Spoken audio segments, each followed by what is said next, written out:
کسی کو معلوم ہے؟ السلام علیکم ناظرین، کس کو معلوم ہے؟ نہیں معلوم ہے؟ آپ دیکھ رہے ہیں جلسہ حضور حسینی مڑوائی کانپور ارشاد دیہات، سیدنا سید بدیع الدین یہاں پر احمد ملنگ زندہ شاہ بابا مدار تمام حلوی بل مکن پوری مولا حسنی کرام بل حسینی رضی اللہ موجود تعالیٰ ہیں۔ عنہ ہندوستان میں ہجری 282 کے اندر تشریف لائے۔ کہاں پر؟ ساحل خمباد اور گجرات کے اندر۔ کہاں پر؟ ساحل خمباد اور گجرات، اور پورا ہندوستان، بلکہ ہندوستان نہیں بلکہ کفرستان ہوا کرتا تھا۔ ایسے دور میں آ کر سرکار مدار پاک نے اپنی حاضری کو پیش کیا، اور یہی نہیں کہ حاضری کو پیش کیا بلکہ نعمت رسول اللہ صلی اللہ علیہ وسلم مذہب اسلام کی اشاعت کے لیے آئے اور تعزیہ ساتھ میں لائے۔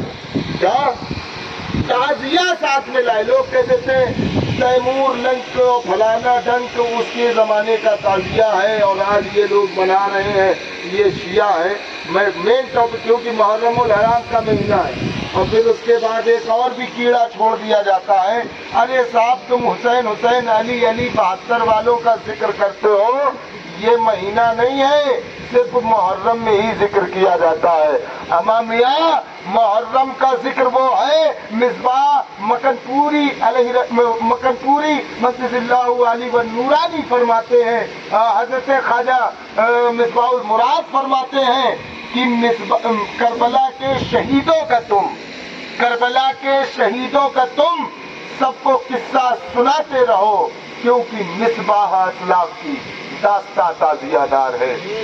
آج کچھ نہیں ملا لوگوں کو تو تعزیہ مل گئی، حساب تعزیہ۔ ابھی کل بھی ہمارا ایک جگہ پروگرام تھا، وہاں پر بھی گئے ہم۔ لوگ کہتے ہیں سب کچھ تو ٹھیک ہے، تعزیہ نہیں ہونا چاہیے۔ بھائی کیوں نہیں ہونا چاہیے؟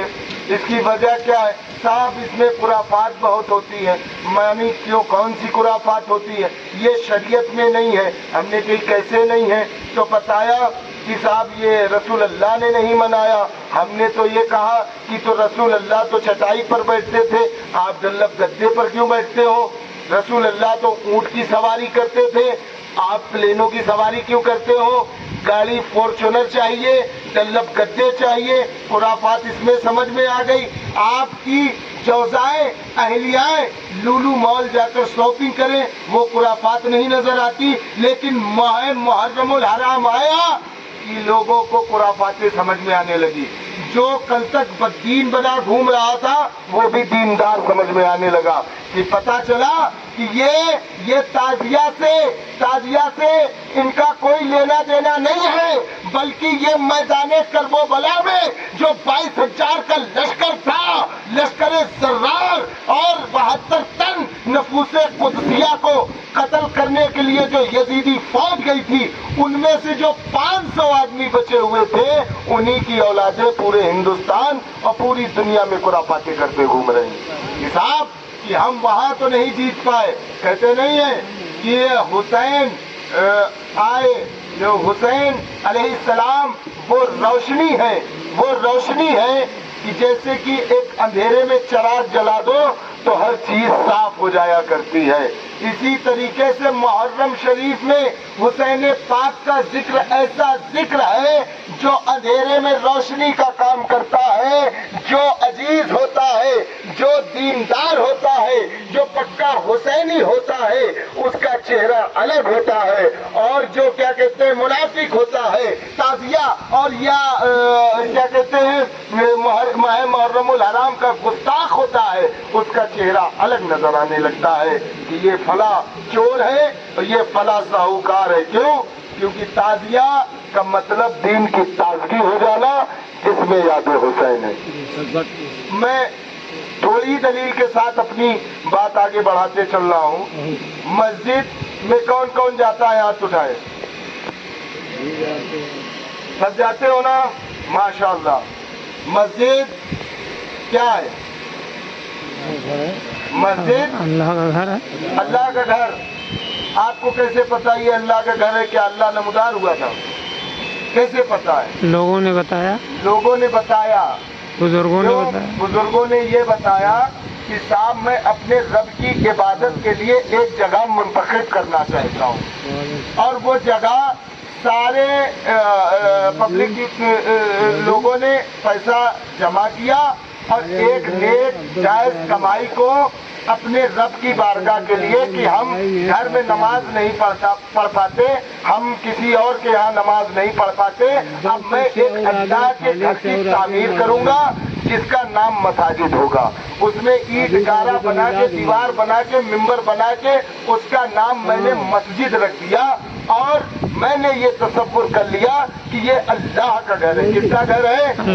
اللہ کا گھر ہے۔ حالانکہ اللہ وہاں نمودار نہیں ہوا، لیکن وہ اللہ کا گھر ہے، اور ہمارا تصور ہے کہ یقیناً جب ہم مساجد میں نماز پڑھتے ہیں تو رب کی عبادت کرتے ہیں۔ تو اب جب اینٹ اور غارہ سے ہندوستان کے اندر مسجد ہم بنا لیتے ہیں، اس کا نام مسجد رکھ کر اللہ کی عبادت کرتے ہیں، تو یہ تعزیہ داری جو ہم کرتے ہیں، سچ بتانا، یہ تعزیہ دیکھنے کے بعد کسی کو قطب مینار کی یاد آتی ہے؟ کوئی بتائے، کسی کو قطب مینار کی یاد آتی ہے، یا کسی کو تاج محل کی یاد آتی ہے، یا کسی کو لال قلعہ کی یاد آتی ہے، یا برج خلیفہ کی یاد آتی ہے؟ آپ کا دل اور ذہن جب تعزیہ کو دیکھتا ہے تو ایک نظر سے دیکھتا ہے کہ یہ تعزیہ نہیں بلکہ روضہ حسین ہے۔ کیا ہے؟ تکبیر! نعرہ تکبیر! نعرہ رسالت! نعرہ رسالت! نعرہ حیدری! حیدری! نعرہ تکبیر! نعرہ رسالت! تعزیہ داری! تعزیہ داری! سبحان اللہ، سبحان اللہ! پتا چلا یہ مسجد اللہ کا گھر ہے، لیکن اللہ نمودار نہیں ہوا۔ میں نے مانا اللہ کا گھر ہے تو اللہ کا گھر ہے، میں نے مانا، میرے دل نے گواہی دی کہ یہ، میرے دل نے، میرے ایمان نے گواہی دی کہ یہ اللہ کا گھر ہے، اللہ کے نام سے منسوب کیا اور ہم نے نمازیں پڑھنا شروع کی، وہ اللہ کا گھر ہو گیا۔ اللہ کا تو گھر مکہ ہے، اسے مکہ معظمہ کہتے ہیں۔ آپ سعودی جائیں گے، حج کریں گے، اور وہاں پر بھی میاں اسے حج نہیں ہو جائے گا، اب وہاں پر بھی تمہارے نیت کے اوپر ہے۔ اللہ کا گھر کعبۃ اللہ، اور کعبۃ اللہ اللہ کا گھر ہے، اس میں سنگ اسود بھی لگا ہوا ہے۔ کیا ہے سنگ اسود؟ ایک پتھر۔ میاں علماء فرماتے ہیں، مشائخ بیٹھے ہوئے ہیں، جب حج کے ارکان کی ایک کتاب آتی ہے، جب آپ اسے پڑھیں گے، اور بزرگوں کے زبانی میں نے سنا، اور تمام تاریخی اور کتابی حوالوں سے بھی ہے، وہ سنگ اسود جو پتھر ہے، جب حاجی حج کرنے کے لیے جائے گا سنگ اسود کو دیکھے گا، لیکن دیکھنے سے ہی کام نہیں چلے گا، جب تک اس کو اپنے ہونٹوں سے چھوئے گا نہیں، جب تک اس کا حج قبول نہیں ہو سکتا۔ اور یہاں تک کہ آیا ہے کہ جیسے حج دوران حج کے ایام میں آپ چوم نہیں پا رہے ہو تو چوم نہیں پا رہے ہو تو ہاتھوں سے چومو، ہاتھ سے یوں کر کے۔ جب ہاتھ بھی نہ پہنچ پائے تو کوئی لمبی لکڑی ہو تو لمبی لکڑی کے سہارے سے دکھا کر اس کو چومو۔ جو اگر لکڑی بھی نہیں پہنچ پا رہی ہے تو آنکھوں کے اشارے سے اس کو چومو۔ یہی ہے نا؟ وہ کیا ہے؟ پتھر چومنا تو ہمارے یہاں حرام ہے نا، لیکن اس پتھر کو چومنا جائز ہے، اس لیے کیونکہ اس پتھر کی عظمت رسول اللہ سے ہے، اور رسول اللہ کی عظمت اللہ سے ہے، اس لیے وہ چومنا ہر حاجی کے لیے فرض ہے۔ جب تک وہ پتھر نہیں چومے گا اس کا حج نہیں قبول ہو سکتا۔ اسی نظریے سے جب ہم نے عقیدہ ہے نا، جب ہم نے اس کو چوما کہ یا اونٹوں سے چوما، یا ہاتھوں سے چوما، یا دور سے چوما، آنکھوں کے اشارے سے چوما، لیکن چومنا ضروری ہے۔ اسی طریقے سے یہ تعزیہ داری ہے، ہم کو تعزیہ داری ہمارے یہ فرض اور سنت واجب یا مستحب سے نہیں بلکہ ہماری عقیدت سے جڑی ہوئی ہے، رسول اللہ صلی اللہ علیہ وسلم کی سنت سے جڑی ہوئی ہے تعزیہ۔